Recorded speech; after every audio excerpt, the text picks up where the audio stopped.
Good evening, everybody, and welcome to another episode of The Guys Who Stare at Stats. I'm Cade Kennedy alongside Andrew Santangelo.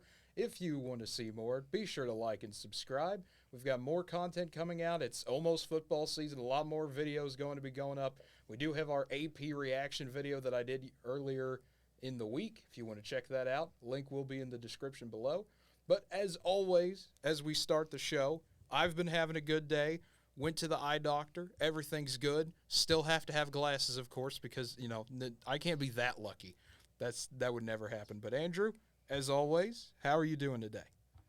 I'm doing well. Hey, I'm with you. I've had glasses since, I think, 5th grade. And I also was actually, I had an appointment, but I went and picked up my sunglasses that came in today. So I, too, was at the eye doctor for a little bit. But no, it's been a good day. Of course, busy. We're back into full swing here in the beginning of the fall semester. And finishing up our first week here. So, it's been a fun, exciting week. Some new things going on, but, of course, ready to dive into the show. And it will be an intriguing show. We had a lot happen earlier today. I feel like I've had a full day. I had class at 11, got done at 12:15, and then ran around and did. And it's like, I guess I did have school earlier today. That indeed did happen. But I want to get into our first main story, the big one, obviously happening earlier today. Deshaun Watson has officially been suspended 11 games, fined $5 million after settlement between the NFL and the NFL Players Association. This has been a long time coming. It started as a 6-game deal. The NFL wanted to press further. Roger Goodell was on the record saying that they were looking at maybe a full season. They decided to, I guess, kind of meet in the middle with 11 games here, just a game off from complete middle.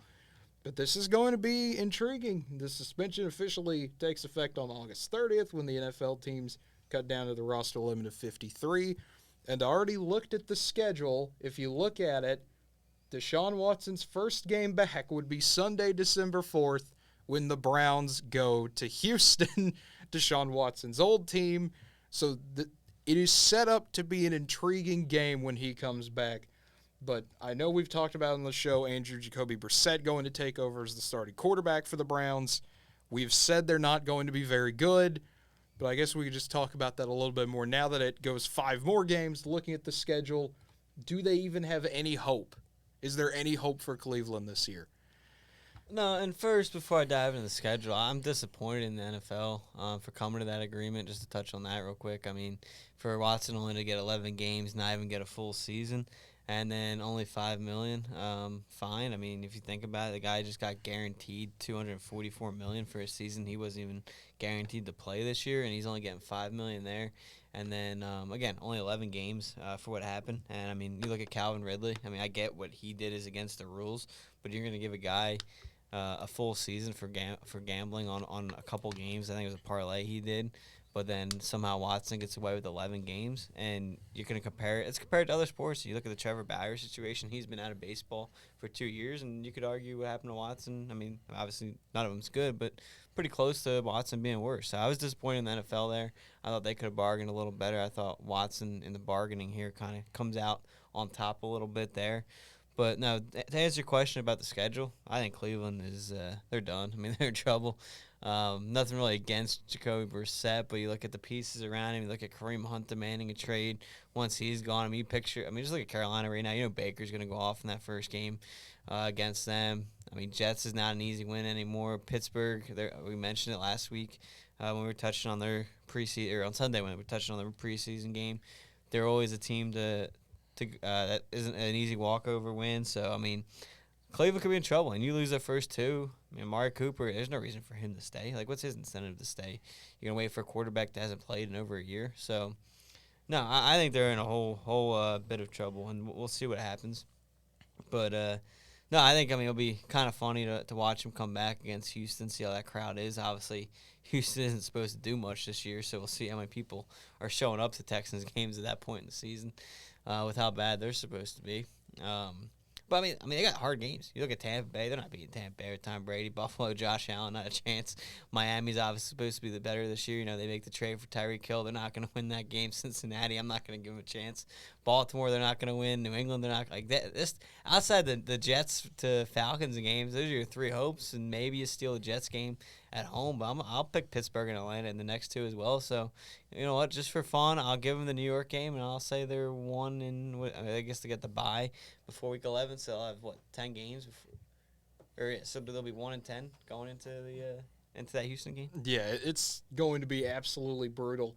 The other thing I want to touch on is the apology that wasn't really an apology, because I mean, Deshaun, he gives the statement, "I'm grateful that the process has ended. I apologize for any pain," and then literally 15 minutes later, comes out and says, "I'm sorry that I triggered people, but I still think I'm innocent." Like, the absolute worst apology you could give. And then you had the Browns owner, you had the Haslams talking about, well, we believe everyone deserves a second chance and all this other stuff. And it's just like, this is completely a mess. Like, if you didn't think this could be even more of a disaster than it already was, let's just take it one more step. Yeah, I mean, and to say, I apologize once again for any pain. Like, of course you cause pain. What do you mean, any pain? Like, take out the word any. Like, say for the pain I've caused. Like, don't try to act like you haven't caused any pain. Like, and again, this is, to me, this whole situation's been a mess. We also talked about this was today's apology, right? Yeah, we talked about his apology last week before the preseason game when he could have apologized much quicker or much sooner than that when this all started, if it really did seem almost sincere. And we talked about that. He kind of threw that out right before the game, almost to try to gain some fans back and almost seen. But, like, and to your point, for coming out 15 minutes after you already released the apology to come out and say those words, this whole thing is a mess. And, it's a shame, for many different reasons. But, again, it's crazy to me that every serious issue in the NFL, it seems like they never get right. You look at the way Ray Rice situation went down. Everyone didn't like the way that one ended up. Look at all the other cases that's happened. It seems like they don't know how to handle this stuff. And it's a shame because it's been the same. It's not like you can even use this excuse. It's new ownership or new commissioner. Like, it's been the same person for so long. You think he learned at some point, but I don't know. I was disappointed with the outcome today. I thought he deserved more games than just 11. I thought he deserved at least one season, and I think that's maybe where NFL can learn from something. They should have the right to give out the suspension they want. You look at that. I think that's where they could have went different is when it all started. Instead of giving it to the court where they settle for 6 games like that, that should be the NFL's decision. Like, they shouldn't have to appeal to get more games. Like, it's your league. You know what I mean? Like, yeah. Why are you appealing for how many? Like, that's your employee. Like, I don't know. It doesn't make any sense to me. The fact that he did not get a full season is just disappointing, like you said, Andrew. And I know that the Houston crowd is going to be rowdy about it. We even saw Jacksonville in the preseason was up in arms. I really want to see what happens when he goes to Pittsburgh. When he goes to some of those hostile environments, they're not going to be nice. They're not going to be friendly about it anyway. They're already rivals. Yeah. It is going to be a bad look for it's absolutely already a bad look, but it might get ugly in some of those games. I really wouldn't be surprised from a crowd point of view if it doesn't. Yeah, no question. Let's pull the schedule back up and see who the rowdiest. They get both Pittsburgh games before. No, they'll be at Pittsburgh last game of the year. That could be crazy. Cincinnati is always fun, especially with them being good last year. Washington, they don't. They don't really. They maybe get half. They might have more empty seats than fans by that point. So maybe not. But luckily, he'll have to go, or he's home against the Saints and home against the Ravens. So he'll avoid those because those would be 2 pretty crazy places. But no, I'm with you. It's gonna get crazy. You look at some of the stuff that's been going on in sports. I think I can't remember what was said, but you had Washington banned three fans for 5 years for an incident with them going back and forth with a player in last night's Nationals game. So this stuff's happening, and we've seen obviously a lot in the past happen too with fans. So you got to be careful here. You absolutely have to be careful here. I want to touch on this that came out earlier today. The Big Ten media rights agreements have officially gone through. We talked about this last week that they were going to happen, and now, what a shocker, they're here. The Fox 11 a.m. window for us, 2:30 Central, NBC your primetime game, with the additions of UCLA and USC in 2024. Big Ten's happy to be a coast-to-coast conference. Looking at some of the official media agreements they have, the Big Ten Network will maintain a strong position for Big Ten fans. They'll have a full slate of football, basketball, and Olympic sports. CBS will begin in 2023, 7 football games and regular season and the Big Ten title for men's basketball, and even now the women's basketball championship appearing on CBS for the first time ever, and the men's basketball tournament, semis, and championship will continue, which they've done for 25 years. However, every game will also be streamed on Paramount Plus, so that'll be nice to have streaming service if you're a fan of the Big Ten. You look at 2024, CBS will go from 7 to 15 football games, including an annual Black Friday game. That's usually Iowa and Nebraska, and that game, I don't know, for the last 3 or 4 years has been shafted to Big Ten Network or FS1. And then looking at Fox, they're going to keep Big Noon Kickoff, obviously, more basketball games, things like that. NBC will have 14 to 16 games each season, and a good chunk of them will be on Peacock. Everything will be on Peacock. If you have cable NBC, that's great, but I believe the way they have it set is every team will probably get a game on Peacock in football and a lot of your basketball as well. And then you look at the schedule for the Big Ten championship games.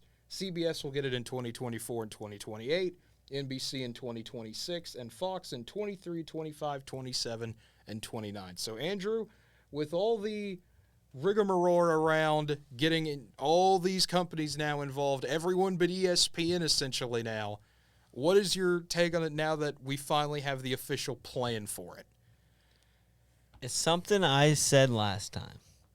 And if you go back, CBS, what did you say, 7 games, I think it was? You look at Fox, I think you said single digits for them too, right? Or 10 to 14.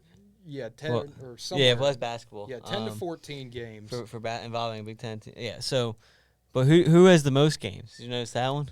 NBC. Mm-hmm. And we touched on it before. I'm going to pull this card again. They're going after, this is another way to go after Notre Dame with NBC's contract. Yes. So you figure, you get about 6 home games a year. There's 6 or 16 games if you're going to have that many for college football right there. And they're going to introduce Saturday night. Notre Dame plays a lot of Saturday night games too.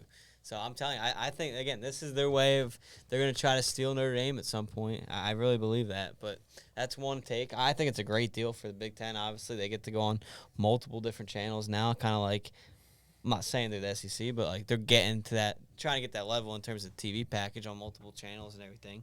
But no, I think it's crazy to think the ESPN's not a part of it, and they probably don't want to be. But you look at all these guys, Fox, CBS, all got involved. So, ESPN obviously loses out a little bit, and it'll be fun. Especially basketball. I think it'll give you a chance. Like you said, the women's basketball championships are going to be on there. So I think it's a good way to grow a lot of different sports. I think that's my takeaway too. Is you get a chance to advertise, or not really just advertise, but show a lot more sporting events and games that, like you said about that Nebraska game, is that gets shoved to the Big Ten Network a few times. So, no, great opportunity for college sports to become bigger, and I think very, very well done. This deal is insane, too. I think I was reading it's like the first deal, I think it's worth $1 billion, I think I read. So, another crazy number there. So, no, incredible job by all sides to kind of come together. And to me, it's kind of cool to see Fox, NBC, all of them become part of it. Because you always hear, the rivals, of course, they want everything on their channels. But I think at some point you realize, you know what, if we work together, it's going to be a benefit for everybody.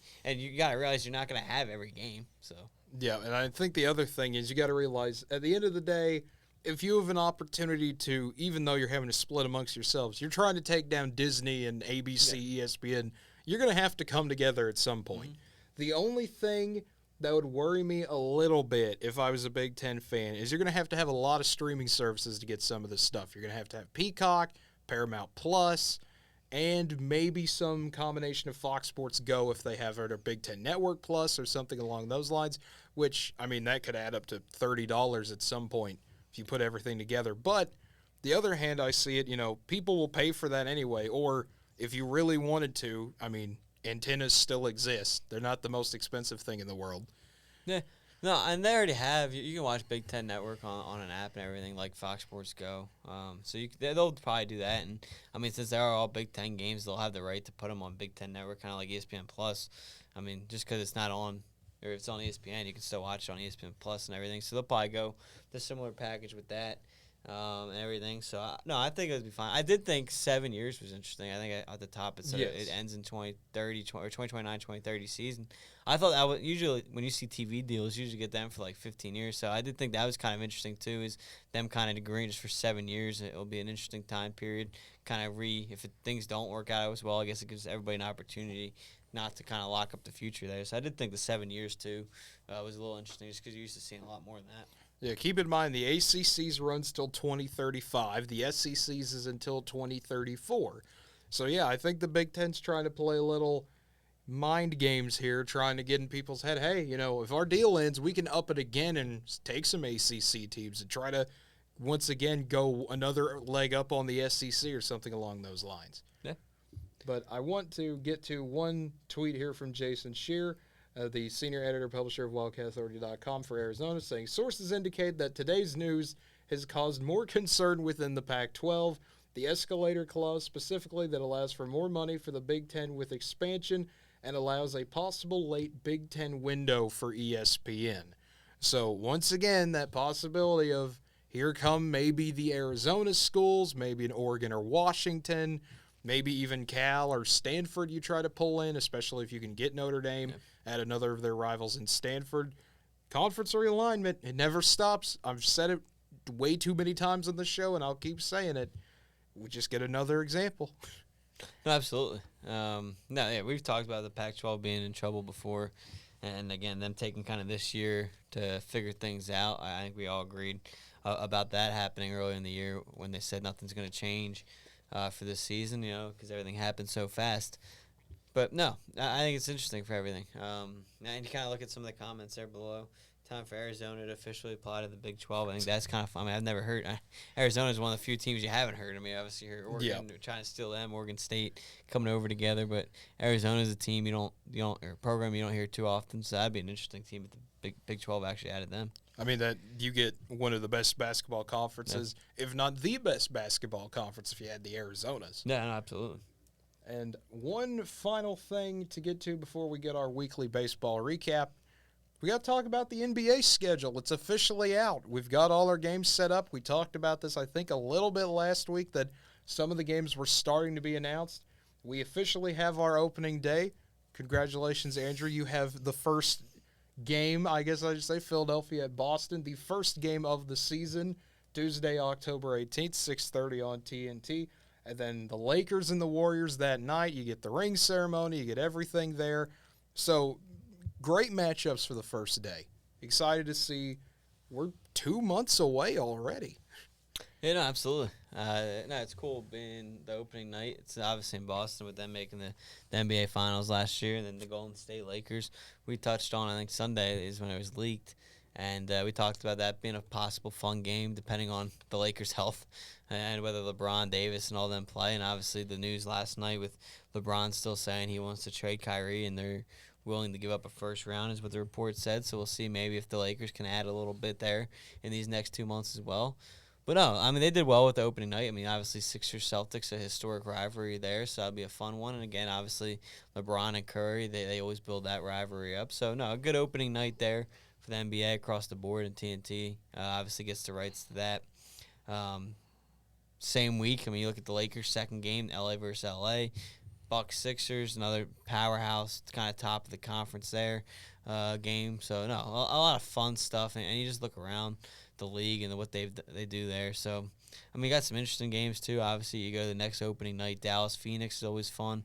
That'll be a fun battle for opening one. Obviously, they get the primetime ESPN game. New York Memphis was interesting for the first primetime game on that night. I would say it was kind of an interesting game. But it's not going to intrigue a lot of people. But Orlando-Detroit, a lot of young guys in that game. Obviously, both teams having some high picks.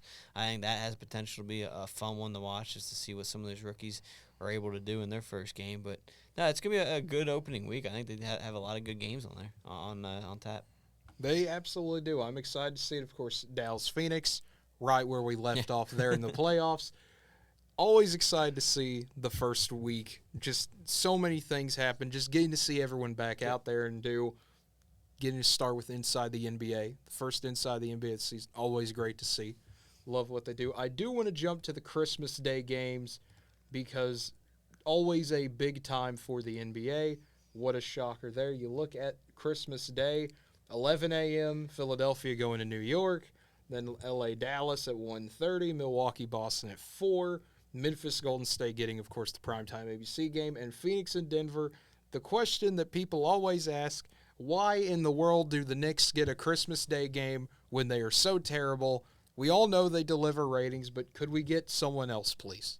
Well, you just said it in the end there. One, it's ratings. Two, is Madison Square Garden. Yeah. So that's why New York gets the game every year. I'll tell you what, sports world, the scheduling, it could be a cruel Christmas for me. Eagles, Cowboys, Saturday night, Christmas Eve. And then depending on how that game goes, now you're going to give me the New York rivalry with Sixers Knicks that open up Christmas morning on 11 a.m. So, yeah, we'll see how that goes. But obviously, people listening know me by now with how much I live and die by sports. So we'll see what happens there and how my Christmas goes based off of those two games.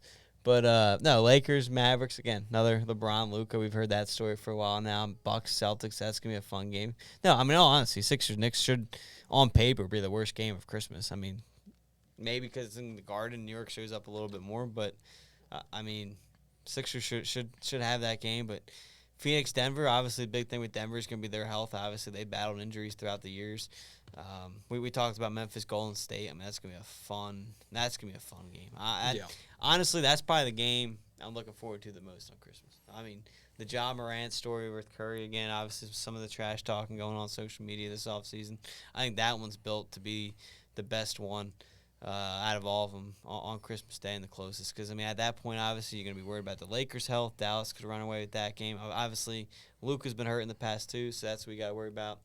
But no, I think Bucks, Celtics, and Memphis Golden State become the two prime time for me there. I mean, I'm just excited to see all these games. I mean, I don't mean to be that guy, but the NBA on Christmas Day, there's something special about it, I guess I should say, where it's just waking up and seeing basketball on starting at 11 a.m. on a Sunday, which you're not really 100% used to, especially with the NFL competing head-to-head with it now. It's a little weird to see, and I mean the NFL will dominate the day with ratings as you'd expect. That's just how that works. And that's what I was going to ask you. I'm going to actually look into this when this happens. I'm going to pull last year's ratings and compare it. I'm wondering how much will the NFL actually affect Christmas Day basketball. Mm-hmm. I mean, you're going to ask the average sports fan, they're going to say they'll watch the NFL over it. Yeah. I mean, it's going to be. I mean, that's what. Luckily for me, again, the Eagles play Saturday night on Christmas Eve, so I don't have to worry about flipping through the Eagles game and those NBA games. But I mean, again, it's a Sunday, so you're gonna have I forget how many. I think there's 3 Christmas Eve games. So again, you're still, and then you're probably the normal Thursday night game. So you'll probably have 4 games out of the way. So you're probably looking at about 11 to 12 games still on that Sunday. Well, then you have the Monday night game. So you're probably looking at about 10 to 11 games on oh no, they're going full Christmas. Oh, okay. Yeah, no, that's surprising. I didn't realize they were doing that. Yeah, this is the official NFL schedule they've got. They got 3 games on Christmas lined up pretty perfectly with how to battle the NBA out. Putting your noon game, Green Bay, Miami, that would be going up against, of course, Philly, New York, and LA, Dallas. You get a 3:30 game with Denver and the Rams. That goes perfectly up against Milwaukee, Boston, leading into Memphis, Golden State. And then Tampa Bay, Arizona starting at 7:20, knowing Memphis, Golden State will probably be more like 7:15 with how that works. They'll start about the same time. And then Phoenix, Denver is kind of the only one that gets its own window, being the 9:30 game. So that's kind of crazy. I guess the NFL realized that's usually the NBA's day, so they went with a lot of Christmas Eve games. I guess so. I mean, I guess that's kind of cool that they allowed that. No, I didn't realize. Yeah, I didn't realize everybody was basically playing on Christmas Eve. I mean, I appreciate that. Kind of let the NBA. It's one of the few days they have. The NFL gets Thanksgiving.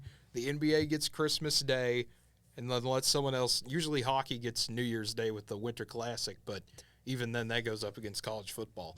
Yeah, fortunately, all these Christmas. I mean, outside, you got what, 2? I'm looking at this Christmas Eve schedule, and it just looks brutal. I mean, you got Raiders, Steelers. That's got potential depending on how Pittsburgh comes out. Eagles, Cowboys, obviously just a rivalry will make that fun. But San Fran, Washington, that's bad on paper. Baltimore, Atlanta, that's bad on paper. Carolina, Detroit, that's bad on paper. Cincinnati, New England, that's okay. I mean, that's better than the other ones. I mean, that should be a good game, especially in New England. Minnesota, New York, I mean, that's not intriguing. Kansas City, Seattle, but this year's Seattle team, Kansas City should blow them out. Tennessee, Houston, that's bad. Cleveland, New Orleans, I mean, we'll see what both those teams do once Watson comes back and how the Saints are. Obviously, with Winston again, and then Buffalo, Chicago. That's a brutal Saturday lineup for a holiday special. I guess that's the whole deal is, hey, we're going to put our 3 best games on Christmas Day and see how we match up against the NBA, what our ratings are. Because they did this last year, and I guess they want to do it again and test and see how much they can push the envelope, I guess. Yeah, I mean, how about, too, though, your Saturday night, because obviously it says the Eagles 325, your Saturday night primetime game is only on NFL Network?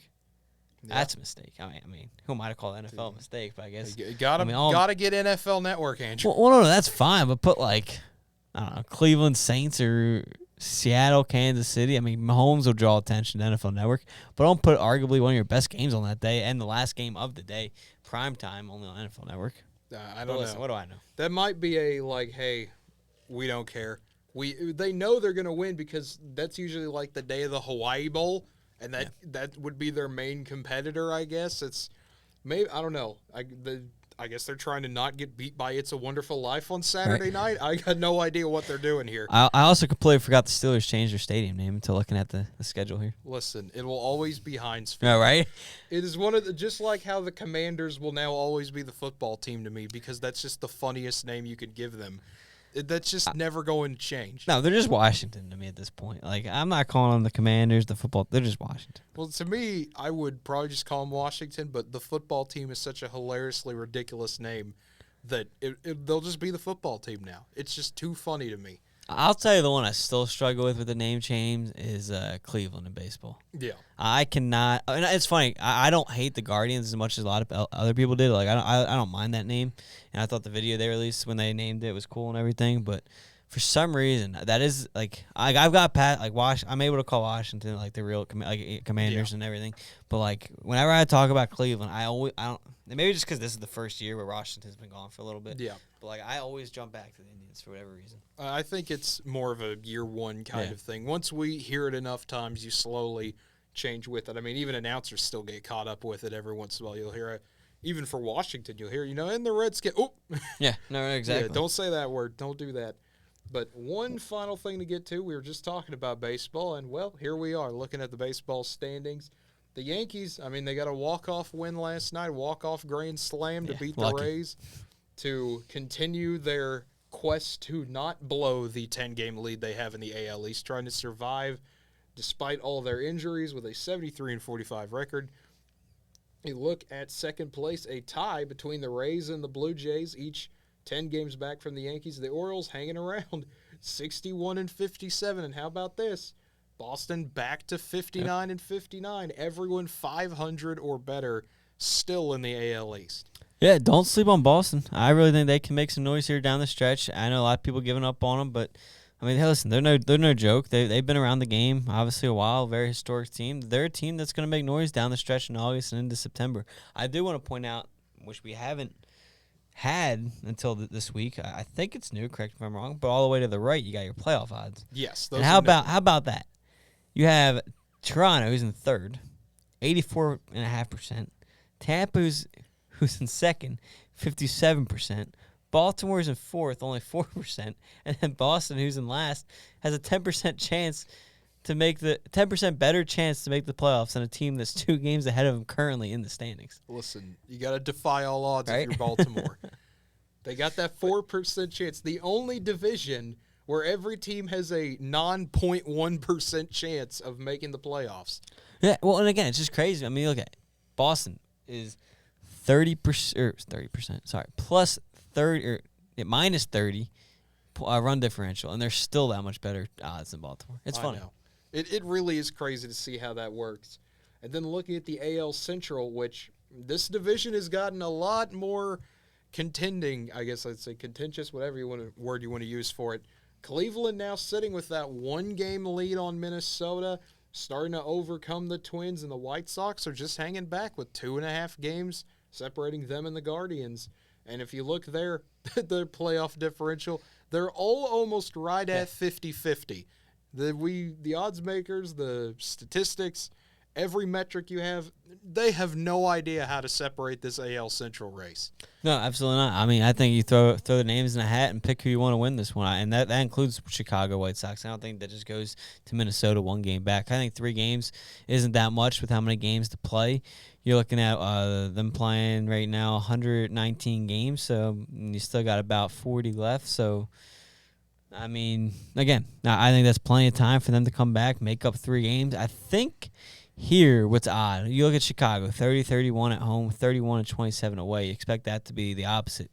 I'm going to give Cleveland a little bit of an edge just because they're able to play well on both sides, at home and on the road. While you look at Minnesota, they have a losing record on the road. Chicago's got a losing record at home. Minus 28 run differential overall, which is interesting too. So I think I give Cleveland a slight edge here. Obviously, the playoff odds do as well. But no, this is going to be, without question, the most fun division, most likely down the stretch, pending anything craziness and some of the other ones. And then looking at the AL West, the battle is on. It's Houston versus really nobody for the division crown. Seattle is in the playoff race, obviously, but 11.5 games back. They're 99% chance not going to overcome the Astros there unless something really freaky happens. And then you got the Rangers, who, I mean, they just fired their manager. They're having their fire sale now. I think they fired the GM, too. They did. They fired their GM as well. You have the Angels. Mike Trout's coming back, but that doesn't mean anything when you're 25 games from the division. And the A's are just being the A's, 43-76. They're just there. Well, I mean, speak to how good that number 1 team in the division is. I mean, I think it might be the only division, maybe the NL West when we get to it, but your second-place team has a 90.5% chance to make the playoffs, and you're 11.5 games back, basically with no chance to win your division. Like that just screams how incredible Houston's been playing this year. It really does. I mean, also Seattle could win the AL Central right now. Like, when you look at records, they have the best record. You look at it, yeah. You look at it, and I mean they'd be leading that division, maybe the NL Central as well, maybe.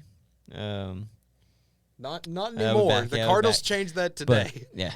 No. Yeah, we'll get into them a little bit, but Seattle's playing well. I think the playoff drought's finally going to come to an end. I think so. It looks like it as of the moment, but we still got 40 games to get through. Well, speaking of the National League, looking at the NL East, the Mets still with that 4.5 game lead over the Braves, and the Phillies still sitting there 10.5 games out from the Mets, but the race feels like it's trying to tighten up a little bit. Each team you see here is 75% chance or greater to make the playoffs, and the NL East is still getting competitive. You have your 2 bottom feeder teams of the Nationals and the Marlins, and that seems like it should help, but I got no idea with that. No, yeah. Braves win a big series against the Mets. Cause some noise, bring it back down to 4.5, give them a shot to win the division here down the stretch. Again, obviously some 40 games, probably a little over 40 games left for them as well. So they got a shot at the division there. Not a good week for the Phillies. Again, shut out in 4 of the 7 games they played this week. So not a good showing from them for trying to get back in a division race when Braves were trying to help them out a little bit. But big weekend for the Phillies again with the Mets coming up. We'll see how that goes. But no, Atlanta, they won the World Series last year. They've been in this position before, and the Mets have collapsed before. I mean, the Mets and the Braves, I think, are really going to make it pretty close here down the stretch. I think I don't know. I don't know. I want to lean towards the Mets still, just because DeGrom and Scherzer are at the top of that rotation. It's just filthy. But listen, Atlanta's here to stay. So I don't know. I feel like that I would not be surprised if they kind of overthrow the Mets a little bit. I mean, you can never underestimate the power of the Mets. Something crazy always happens. I also want to get your opinion on it. We talked about this last week with fun local broadcaster battles. How about the Phillies putting the little sticker on for every time they make a good defensive play? Listen, I absolutely love it, but you better be ready to back it up. And the sad part is, if something happens, I mean, it's not like maybe we don't know what goes behind doors. Maybe the team said something, but like I think that's the funny part is the broadcast doing it. So like, I don't know. Hypothetically, Phillies Mets this weekend. Say Phillies go out and make 4 errors in the first inning. Yeah. Like obviously that's become the biggest meme on social media. Yeah. But it's not like the Phillies did anything. Like it's the broadcast that's doing it. Yeah. It's NBC Sports who's doing it. So I think that's what's kind of funny. But yeah, I mean, if you're the Phillies, you gotta go out and back it up. And I mean, the defense has been a lot better. But no, I absolutely love it. I think it's funny, and of course, it's just it's the broadcast going at it, so it's gonna be fun. I think it'd be even better if the Mets keep it like under the rug, but like Keith Hernandez comes back and does the series, and then they actually do go back and forth a little. Like obviously, just fun stuff. Not like I'm not saying like actually go at it or something. Yeah, don't have a fight in the booth. That'd be really cool if like Keith Hernandez like keeps it under the rug. He comes out, does the games this weekend, and they have fun with it. And, I'm like, he doesn't have to do all of them. I think he just comes back, say set for Saturday's doubleheader or something like that or something. I think it'd be pretty cool. I'm just excited to see broadcast teams have beef. Right. We don't see this often. I mean, baseball would be the sport to do it. You do 162 games, you're bound to have an issue with something. But I've never seen this before in baseball, at least. I'm here for it. I'm 100% here for it. But looking at the NL Central, the Cardinals today officially got their nice sweep. I believe they got their sweep, or at least they've got 3 in a row with Colorado. Everything going well there. Albert Pujols hits home run number 690. Hooray is all I can say as a Cardinals fan. And the Brewers 3 games behind, but they split with the Dodgers. They took a good series, took advantage of Craig Kimbrell being, Kimbrell. Yeah. He had a few collapses late, was able to hold on to one, not able to hold on to the other. And the Cubs, Reds, and Pirates all just sitting there, just continuing to not really do anything. They're in rebuilding mode. What else do you expect them to do? So, like we've said, the Cardinals eventually overtaking the Brewers, and it has happened. Yeah. No, again, I picked the Cardinals to still win that game, even with win that division, even without Juan Soto. I think that still stands true. I mean, they're just playing good baseball. They're always a good second half team, and you're going to continue to see it here as the season continues.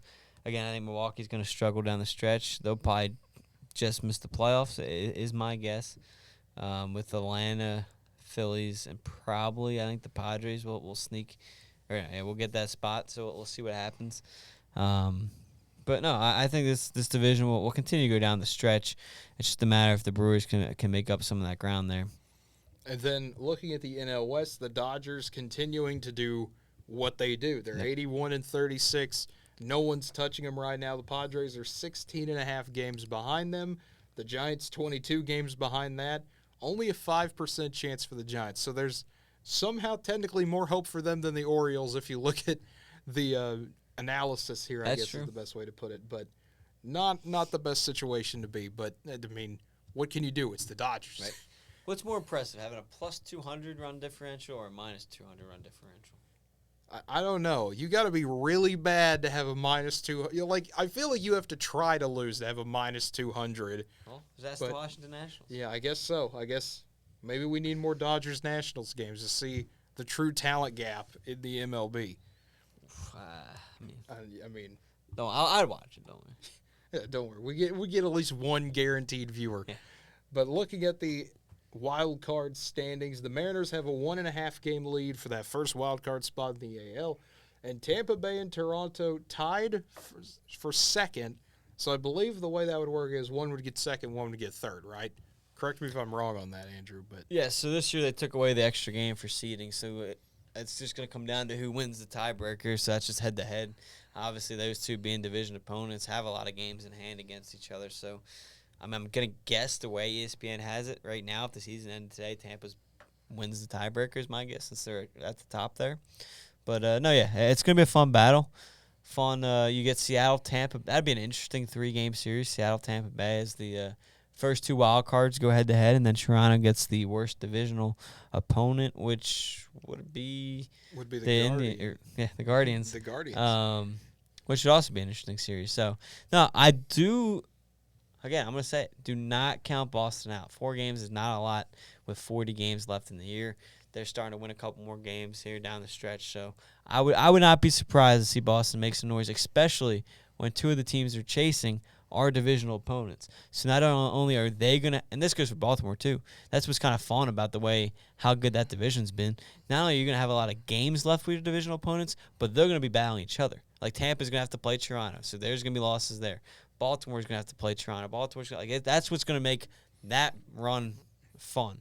And again, I want Seattle's playoff drought to end. Don't get me wrong. But I also do think it would be pretty cool if you somehow got 4 AL East teams in the postseason. Like, that'd be kind of wild. There's a lot of fun possibilities here. There's almost no bad possibilities in the American League unless, you really don't want to see some of these teams win or, the Twins and White Sox both make it. No, but even then, that would be incredible. No, that would. Maybe Rangers make now. I'm just kidding. Rangers going to make a run now. They're going to win new manager. They're going to win 10 in a row somehow and get right back in it. But you look at the National League, the Braves have a 6.5 game lead for that first wild card spot. The Phillies a half-game lead sitting there with that number 2 position. And the Padres currently with the third card. Brewers are a game and a half back. Giants are 6 games out. And then the Diamondbacks and Marlins have extremely slim chances of even doing that. Yeah, an interesting week here for the NL. Atlanta gained some more ground. You look at all these top teams in the NL, and a lot of them struggled. You look at Milwaukee 5-5, Padres 5-5, Giants 6-4, Phillies 6-4. So Braves able to take some games or gain some ground there in the last 10. Really solidify a nice position there for the playoffs, obviously, with them being 6.5 up on the Padres. So they're about 8 games up on the Brewers and Giants for a playoff spot. So obviously Atlanta in very good position there. Some people thought they'd drop off a little bit with a couple injuries, but they seem to be performing just fine without their guys. Phillies, again, they struggled the last week, makes it closer. But it's going to be a good battle. We mentioned the AL East and the fun in the AL, but here you got a lot of mixture of teams. Giants 6 games might be a little stretched, but I'm not going to throw them out the window with some of the pitching they got, and Carlos Rodon and Logan Webb at the top of that rotation can win you some games.